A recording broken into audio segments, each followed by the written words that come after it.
This is Beef the Pitch for you can love New York baseball no matter what shade of blue you are wearing. Rob Manfred is now exploring the idea of permanently having a neutral site for the World Series, and I can't believe we have to talk about this. First, I'll talk about my personal opinions of Rob Manfred. I don't think he's intentionally trying to ruin baseball as much as he is so disconnected from baseball's fandom that he doesn't understand what the fans even want. So I think he genuinely believes what he's doing is good. I do not hate every rule change. The one that I care the least about is probably the 3-batter minimum. I don't hate the runner on second as much as some other people do. I do not like the 7-inning games whatsoever at all. I'm just getting that out of the air just so we all know where I'm coming from when I talk about the rest of this issue. Now, we can easily make the argument that a neutral site World Series makes the game a little bit weird because it loses its excitement when it's not played in the home team stadium, which is 1,000% true.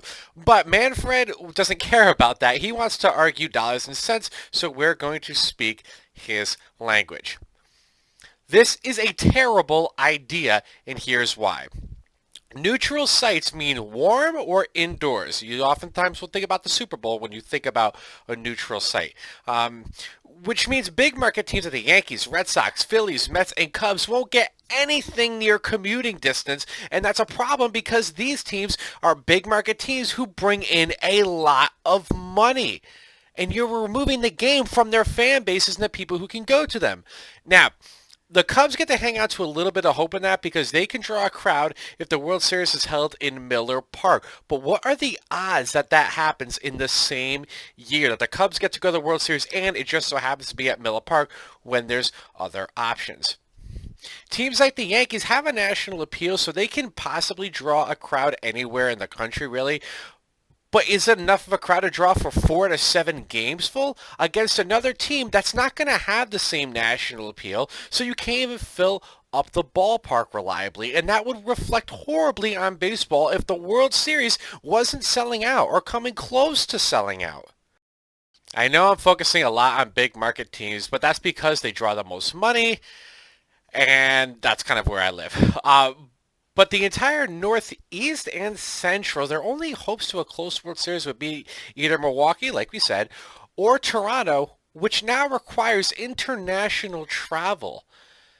And I'm not really sure if St. Louis and Kansas City would be considered to host a World Series or not. They're kind of like on the cusp between warm around this time of year and maybe not. I know they're on the warmer side, but they're also more prone to rain delays than everything else south of it. So they're probably the least likely to get it. So I don't know, but that would really only help out like Cincinnati, maybe one of the Chicagos if it was in St. Louis. So you see the problem here? This model relies on fans willing to travel and maybe if they have a national appeal. By the way, I didn't even mention this part. This all happens during the work week. The Super Bowl is able to draw a massive crowd because it's on a weekend and it's way more popular than baseball and it's only one game.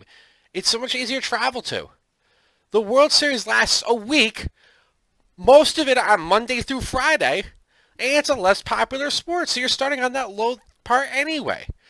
This makes no sense from a financial perspective because we're relying on such a small margin of people to go and stimulate money in one city when the alternative is taking the World Series to them, and you could do it in 2 different cities. And like I said, this happens on work nights. People need to be able to get to the game and then get back. And baseball's losing popularity, so the chances that we can draw a lot of people aren't as high as we used to be. Yet, this model takes the game and removes it from the very few fans that are left. How does this make any sense? You cannot argue that this makes any financial or logical sense in any way. Now let's focus on the second problem. You can't guarantee a neutral site.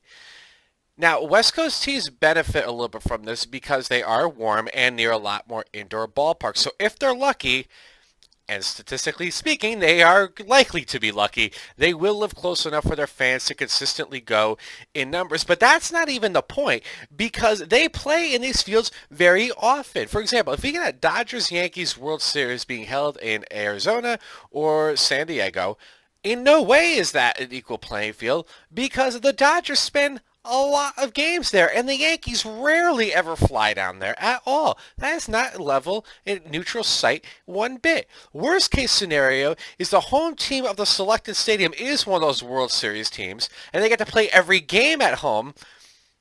Admittedly, the chances that happen are very, very, very slim. So if the chances of having a World Series near where a team can be are very slim to begin with, that brings us back to the first question of why are we removing the game from the fans of a dying sport? In every single angle, case scenario, this is horrible for baseball. Imagine how much worse this even makes baseball look when you can't even sell out the championship of the league and it's half empty. This is awful. This is terrible.